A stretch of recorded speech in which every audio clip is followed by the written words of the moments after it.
Hello, hello, hello, Crossroads Witches and other interesting magical beings. As you can tell, this is a talking head video. And so, of course, to make talking head videos, you need a little bit of beer. Nazriah over here got a little bit of wine. And between the two of us, we're going to talk some witchcraft. Nazriah is one of our House of Witchcraft members, with a full disclosure that we are very good friends for years now. You reach a point where you're like, yeah, let's just no. After you like hit the 15-year mark and it starts getting, you're like, yeah, type thing.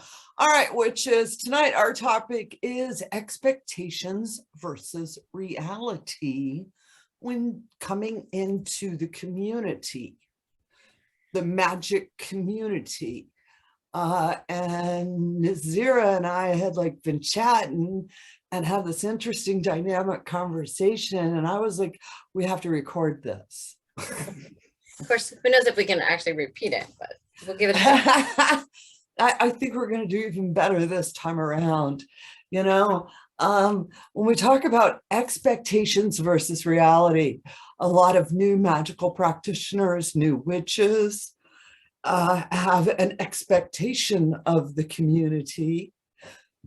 And then when they get here, they find out the reality of the community, you know. And we had asked I asked the cottage witches, I asked the 13 moons, I asked global witches, I asked all sorts of folks in the House of Witchcraft what they were talking. And one of the things that everybody returned to was their expectation versus reality, and that was open-mindedness.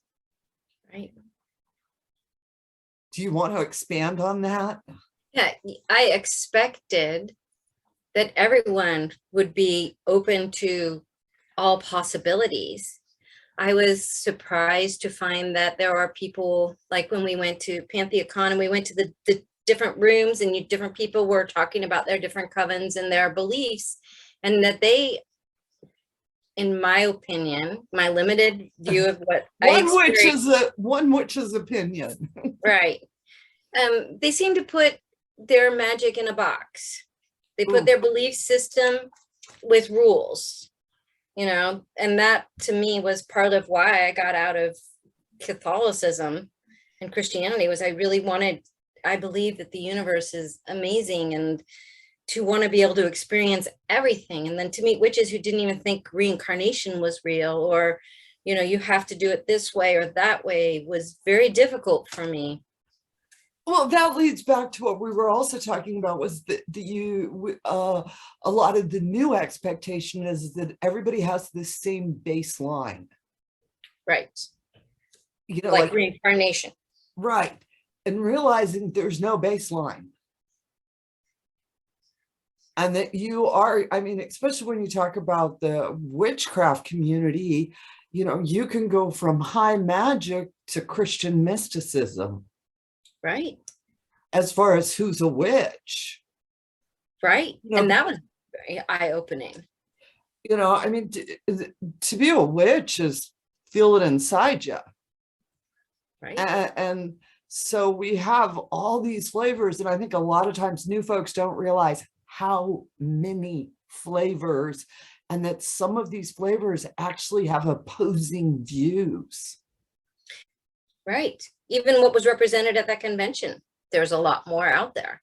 I was like, that was just a small flavor. Right. We were in San Jose, California. And then you think about when we were down in Florida. Uh-huh. And those folks had different flavors. I'm trying to remember which one was in the Florida. Was that the one we went where we went down to Ed's with the sacred fire? Okay. We did sacred flames. We did where the cows were in the pasture right next to where we were camping. Yes. You remember? Oh yeah, I remember. But when we were down there, we had some wild women groups.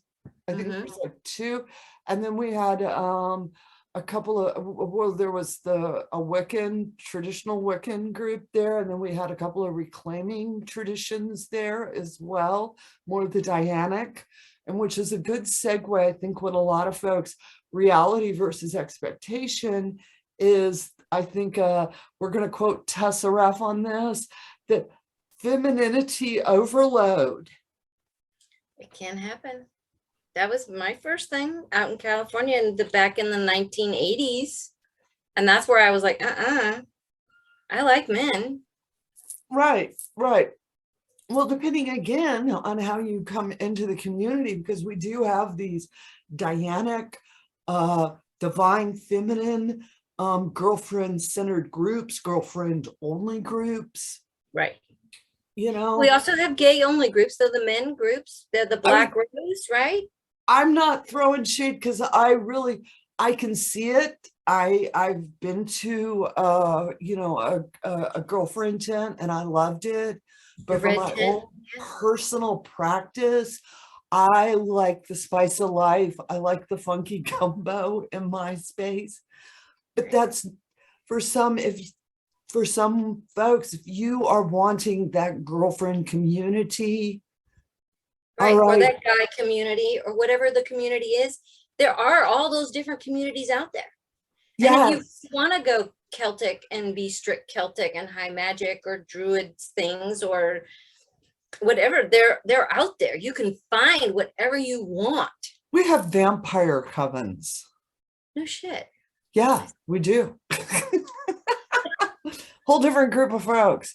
They're a little more really in the shadows, but a lot of them identify as witches. So put that in a room with a Christian mystic who identifies with a witch, a Wiccan who identifies with a witch. Right. And they're all doing their witchy selves. They're all, I hate to use the word real, but they're all doing their voice, their authentic self. I mean, they're all being true to themselves and finding their truth in their path, wherever that leads them. We all have we all put on our own black hat different, you know, and to really, I think for a lot of new folks, that's just mind-blowing that there's all these different flavors is the word I keep, but you know, traditions, options. Yeah. Feel what real. That was something someone told me in one of our first pagan events that I ever went to, is that I could create my own, it doesn't quite sound right, but I could create my own belief system. I could follow my heart and feel what felt right to me. I agree with that with a couple of caveats. Yeah, I'm thinking there are something coming more to it. If you start worshiping a head of cabbage, we're going to have a discussion. Come on, the spaghetti monster. Yeah, but I like the spaghetti monster. I'm part of the church. I've been a member for years now. I love the church of the spaghetti monster. What if I started Church of Cabbage? I could do that. But there are, yes, you can. It is when we say, do you boo, there is still a moral and ethical guide that you need to develop and hold your own self accountable for. Honor, reverence, and respect. Right. We're not. What you do. You know, I think with witches, it's not about holding other folk accountable. It's about holding ourselves accountable. Totally. And back to, you know, all these flavors of magic. I don't have to understand them all. I just have to respect they're happening. Right. And let people have the space to be themselves. You know, because we have, do you over there. It's okay if I don't agree with you. It's okay. You can be you over there and I can be me over here and we're good. We don't need to have any witch wars. We're good. Well, that's where the witch wars come, as the better, best bullshit. You know, and that we do have, like you were saying, we have the fairy fae tradition, which is a pretty much men only, gay men only tradition. And it's very, very much needed for them. Like we were talking about these women only groups, very much needed for these women. This is what they need this lifetime, this season, this moment. This is Right. what the, a lot of our gay guys, gay folks, sorry, please, I hope I didn't mean anyone here, but that's what they need. And you may even need it for a season and then change. You can find out that's the thing. It's so wonderful that we can go, oh, I believe this right now. And then you open your mind and you see new things. I believe this for a season, or you can work with a god or goddess for a season, and then you can work over here for a while and experience all kinds of things. This is such an amazing opportunity as a spirit to grow, to experience all these different things. The acknowledging that we have different seasons in our own lives. And a season isn't a year and a day. Sometimes a season for us can be 6, 7, 10, 12 years. And then, like you said, all of a sudden it's like, that's not speaking to me anymore. Now this is speaking to me.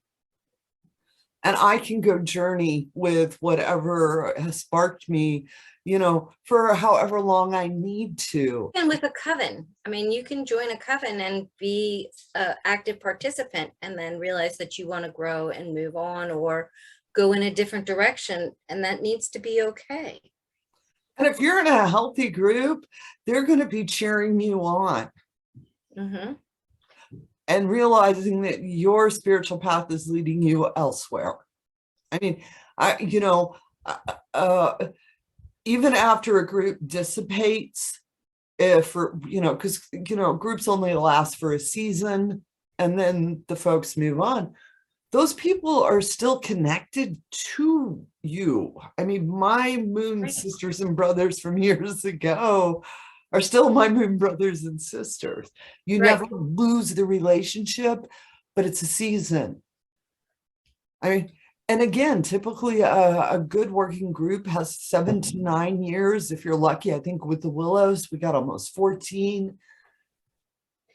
And then life happens. Kids grow up, jobs change, you buy a house, you move here, things happen. And you go on to a new season. We have this season here at the cottage, and I'm moving. I know it's a little bit of a secret for you witches, but I will not be talking about this a lot until after it happened. Because as much as I'd like to believe everybody's my friend, I know that ain't the truth. And that's, again, almost 7 years. Yes, I will have been here in California for just that 6.5. And just a little bit for you folks that are leaning in and going, Taren's moving. Taren's moving to the western end of North Carolina.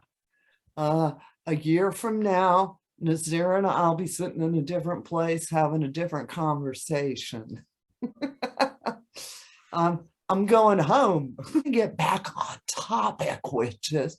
I told y'all it was a podcast style talking heads. So we're going to stop in. And there you go, to Nazriah. And to my friend Taren. Let's say you've been a good friend. We are talking about expectations versus reality when you're coming into the community. And you think that everybody is all kumbaya, happy, liking each other. And then you come into the community and find there's a lot of division. And I think for some folks, it's almost heartbreaking because they have set up this expectation. They've put the community almost on a pedestal. Yes. When you get there, you think something. And you also, something new that I'm learning too is, and always learning, always open, always new things. Not everyone in the coven has to be your best friend. You can still be with people. And you could be with, 10, 20 people. They don't all have to be your best friends. They can be your coworkers, your moon sister, your moon brother. And you have to honor, rever, and respect, and let them be who they are. And if it clashes with who you are, that's okay. just let them be there and you be over here, and that's okay. A lot of folks think that when you're joining a coven means that you get a group of best friends. No, you get a group of people who respect your magic. And allow you to be you and encourage you to be you. That's the healthy group. And if you're, yeah, and if you're lucky, you get to be best friends or you get to develop relationships with some of them. It would be hard to be 15 people's best friend. Exactly. I couldn't do that. I'm not, you know, I mean, yeah. But that was one of my expectations. There's just no way. And you're right. That is really something you think that if you're part of a coven, we're all each other's best friends. No, we're not. Just a little, this might be a whole thing of, yes, we do like each other. Like you said, there are co-workers, our associates. Ultimately, we respect them. They respect us. Mm-hmm. We go to events, we do things together, we share space together. I like them all, but I like some more than others because my own personality and they click. Exactly. And that's okay. It's not, yeah, it's nothing personal. I mean, they're all good folks, or else they wouldn't be part of our group. That brings me to another point, is you do not have to have a god or goddess. Nope, you sure don't. It took me, what, 10, 15 years before somebody came to me and I all of a sudden, and it's a totally off the wall weird thing. So it's okay to just be you and just experience what you're experiencing and just be open. I do think that sometimes within the contemporary pagan community, there is a bit of a pressure for the idea of this patron god or goddess. It's one of the questions people ask you. Who's your goddess? Me. I worship me. And I used to have to just say, I haven't chosen one yet. I think that it's really surprising for a lot of the witches that you come into what's perceived as an open, amazing community. And then in a way, a lot of times, like you said, labels, boxes, divisions, and almost in a way, folks become what they leave. Huh. Where you want to put those standards back in place, but in a different atmosphere. You understand what I'm saying? Yes. Like if you left the church and you're looking for a box again, but just a different box. Yeah, you just trade boxes, and be aware of that. But I mean, the community is this amazing, vibrant. It truly is accepting. Yes. Once you get past some of the froth, it's this beautiful, vibrant community. And I think the best advice we can give any of you witches watching this is honor, reverence, and respect. Yep. And we're all one tribe, regardless of what you believe, one tribe. We are one tribe. And we speak a lot of different languages sometimes, but ultimately we are the race of mankind, humankind. We're all connected witches. So I hope this sort of helps you out with getting involved in our community. I want to thank Nazriah for joining me in this chit chat tonight. It was just amazing. Thank you for your perspective on it. And I want to hear you witches. When you first came into community, what was your expectations versus the reality of what you experienced? Of course, if you are new to the channel, read those comments. We've got some smart folks and which really leave good stuff down there. I know I read all of them. All right. And with that said, I want all you witches to go have a bright, blessed day. Go fly those brooms. And as always, amen, blessed be, ashe, and a bobo.